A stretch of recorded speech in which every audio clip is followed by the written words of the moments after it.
Hello friends, welcome back. I am Vivek Singhal from tradingwithvivek.com। और आज हम बात करने वाले हैं वेदांता लिमिटेड के बारे में। वेदांता लिमिटेड के ऊपर मैं पहले भी 2 बार वीडियोस बना चुका हूं और अभी काफ़ी क्वेश्चंस मेरे पास आ रहे हैं। विवेक भाई, वेदांता का जो डीमर्जर होने वाला है और वेदांता का जो शेयर अभी 6 फर्म्स में डिवाइड होने वाला है, उसके बारे में थोड़ा सा हमें बताओ। तो न्यू वेदांता जो एक्चुअल में 5-6 कंपनीज में डीमर्ज होगा 6 में, तो उसके नेम्स थोड़े से इस तरीके से हैं: Vedanta aluminium, Vedanta limited, Vedanta base metal, Vedanta oil and gas, Vedanta steel and Vedanta power. तो यहाँ पर ऐसी क्या जरूरत है कि वेदांता को अपनी इस कंपनी को 6 कंपनीज में डिवाइड करने की जरूरत है?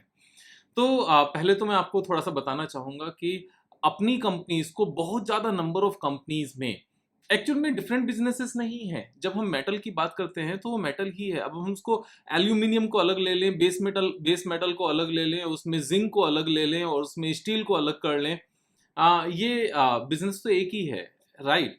तो यहाँ पर पहले इस तरह के काम किसने किए हैं? बहुत अच्छी आपको समझ में आएगी सारी चीजें, बस ध्यान से 10-15 मिनट्स मेरे साथ बिता लेना। यू विल अंडरस्टैंड कि सब कुछ क्या होने वाला है। तो इस तरह का काम पहले किसने किया है? एक तो अनिल अंबानी ने किया था इस तरह का काम, अपनी ही कंपनीज को बहुत सारी कंपनीज में बांटना। साथ में इस तरह का काम किया गया था, किशोर बियानी जी ने किया था। जी नहीं लगाता मैं, किशोर बियानी ने किया था। और यहाँ पर फ्यूचर ग्रुप की जो कंपनीज थी उसमें फ्यूचर रिटेल, फ्यूचर कंज्यूमर और अलग अलग तरह के फ्यूचर ब्रांड्स करके बहुत सारी कंपनीज यहाँ पर बनाई डाली थी। और इसी तरह का काम यहाँ पर अलग अलग कंपनीज बनाकर करना यहाँ पर गौतम अदानी ने भी किया था। तो गौतम अदानी के केस में लोन बहुत ज़्यादा नहीं है, बारिंग 1 और 2 कंपनीज, और उन कंपनीज में भी जो बिजनेस है वो इस तरह का है जो सेल्फ सस्टेनेबल मॉडल का है। मैंने इसकी वीडियो बनाई भी थी अदानी ग्रीन को लेकर, जहाँ पर काफ़ी ज़्यादा लोन था और वो सस्टेनेबल मॉडल था, क्योंकि वहाँ पर सिर्फ रेवेन्यू बढ़ेगी, खर्चे नहीं बढ़ेंगे। एनीवेज, आप उस वीडियो को ध्यान से देखना। लेकिन जो यहाँ पर टुकड़े किए गए थे, अनिल अंबानी ने किए थे और किशोर बियानी ने किए थे, वो सिर्फ और सिर्फ फर्दर लोन लेने के लिए किए थे, जिससे वो ज्यादा कंपनीज बनाकर अलग अलग बिजनेस मॉडल बैंक्स को दिखाकर ज्यादा लोन ले सकें। और उन पैसों का क्या किया गया हम सबको पता है, और इन दोनों ग्रुप का क्या हुआ ये भी हमें पता है। तो सेम ही चीज यहाँ पर वेदांता के केस में नजर आती है। वेदांता को लेकर मैं 2 वीडियोस ऑलरेडी बना चुका हूं, और एक वीडियो मैंने पहले बनाई थी वेदांता लिमिटेड और truth about the new deal. मैंने यहां पर लिखा था, don't get fooled bye news of Vedanta Foxconn deal. बहुत ज्यादा लोगों को समझ में नहीं आई थी, सिर्फ 26,000 लोगों ने इस वीडियो को देखा था।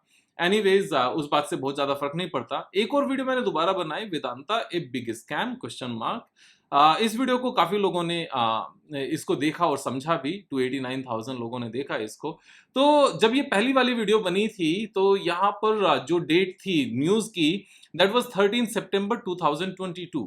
13 सितंबर 2022 को जो ये स्टॉक ऊपर जाकर बंद हुआ था, एंड स्टॉक प्राइस वाज 305। उसके बाद में थोड़ा सा और ऊपर गया, लेकिन फाइनली इट केम डाउन, जबकि during this period stock market has gone up. और पिछले इस 1 साल में स्टॉक मार्केट में ऑलमोस्ट सारे ही स्टॉक्स ने जो अच्छी कंपनीज थी या तो सेम प्राइस पर रही हैं या यहां से ऊपर गई हैं, लेकिन ये 300 से 200 की तरफ नीचे आ गया है।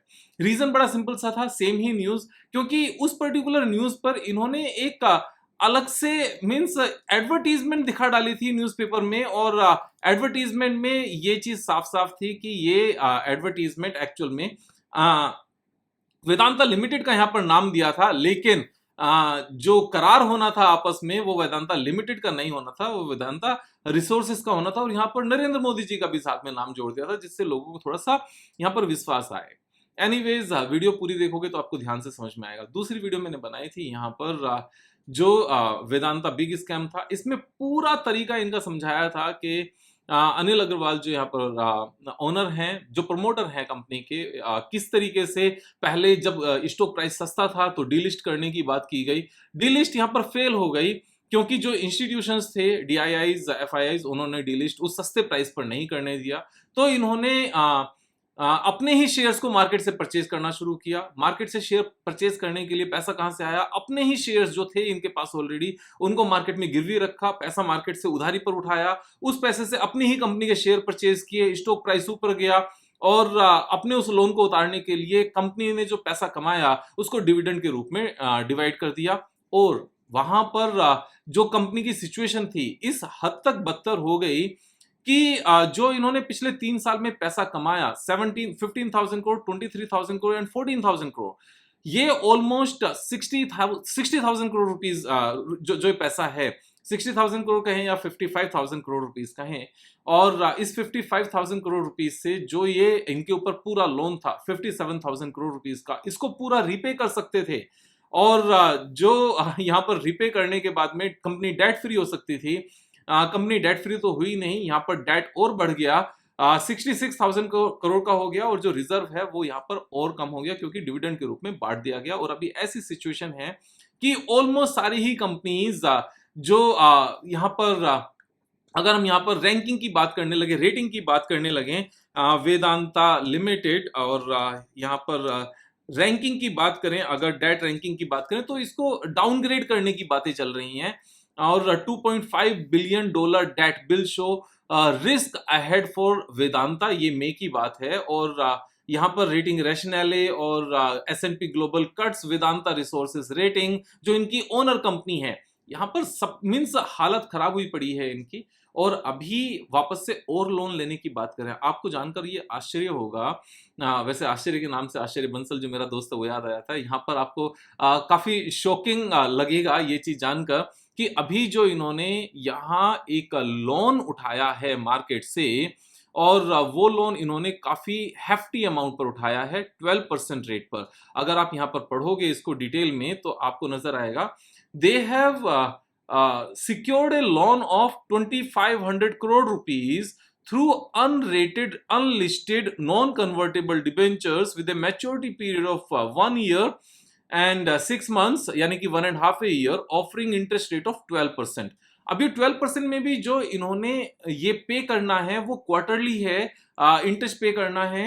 और यहाँ पर जो एनुअल रेट निकल कर आता है ना इंटरेस्ट का, वो 13% निकल कर आता है। 13% पर कौन लोन लेता है, वो भी उस केस में जब ये 20,000 करोड़ रुपीस का यहाँ पर मींस डिविडेंड रीपे कर रहे हो, मींस डिविडेंड पे कर रहे हो। अगर आप कंपनी की बैलेंस शीट में जाकर यहाँ पर देखो और कैश फ्लो में जाकर देखोगे तो कैश फ्लो में जाकर आपको यहाँ पर डिविडेंड पेमेंट का एक यहाँ पर डेटा नजर आएगा फाइनेंसिंग एक्टिविटीज में। यहाँ पर डिविडेंड पेड, यानी कि 41,000 करोड़ रुपीस का इन्होंने डिविडेंड पे किया है लास्ट 1 ईयर में, और उससे पहले 20,000 रुपीस, यानी कि टोटल मिलाकर 2 साल में 60,000 करोड़ रुपीस का इन्होंने डिविडेंड पे किया। अगर ये डिविडेंड पे नहीं किया जाता 60,000 रुपीस का, 60,000 करोड़ रुपीस का, कंपनी डेट फ्री हो जाती, इनको ये लोन नहीं लेना पड़ता 13% पर। तो 13% पर लोन लेना डिविडेंड पे करने के लिए। अब आप एक बात ध्यान से समझो, ये जो यहाँ पर डीमर्ज करने की बात कर रहे हैं अलग अलग हिस्सों में 6 कंपनीज में, आपको क्या लगता है ये डीमर्ज इसलिए कर रहे हैं कि सारा लोन रिपे कर सकें? ये डीमर्ज इसलिए कर रहे हैं कि शेयर होल्डर्स की वैल्यूएशन, यहाँ पर जो माइनॉरिटी शेयर होल्डर्स है उनकी वैल्यूएशन बढ़ सके? आपको क्या लगता है पास्ट में क्या किया गया था? जब स्टॉक प्राइस नीचे था वहां पर बाईबैक लाने के बदले हायर प्राइस पर, जिससे स्टॉक प्राइस को सपोर्ट मिले, यहां पर कंपनी को डिलिस्ट करने की बात कर रहे थे। तो माइनॉरिटी शेयर होल्डर का थोड़ा सा भी ध्यान है क्या?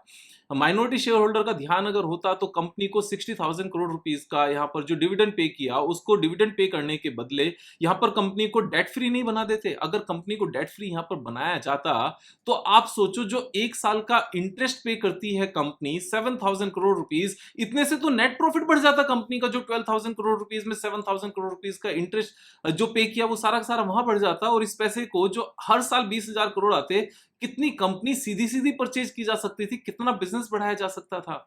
ये 6 टुकड़ों में कंपनी को बांटना, क्या और ज्यादा लोन लेने की तैयारी नहीं है?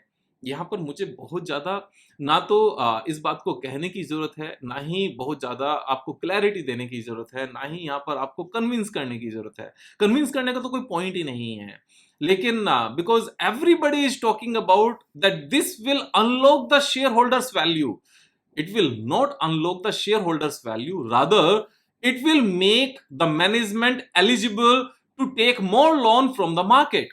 यहां पर ये माइनॉरिटी शेयर होल्डर्स की वैल्यू अनलॉक नहीं होगी यहां पर, बल्कि मैनेजमेंट अलग अलग कंपनीज के नाम पर और ज्यादा लोन ले पाएंगे। आगे चल के होगा क्या आपको पता है? जो ये लोन है ना, अभी एग्जिस्टिंग जो बुक्स में लोन है, ये कुछ कंपनीज में रखा जाएगा, क्योंकि इस बात का तो डिसीजन मैनेजमेंट ही करेगी ना कि कौन सा लोन किस कंपनी में रहना है। 6 पार्ट्स में डिवाइड होगा, 2-3 कंपनीज में सारा लोन शिफ्ट हो जाएगा, बची हुई कंपनी यहाँ पर डेट फ्री कंपनी दिखाई जाएंगी, और डेट फ्री कंपनीज के बेस पर उसमें और लोन लिया जाएगा, और लोन लेकर उस पैसे को डिविडेंड के रूप में फर्दर घर ले जाया जाएगा।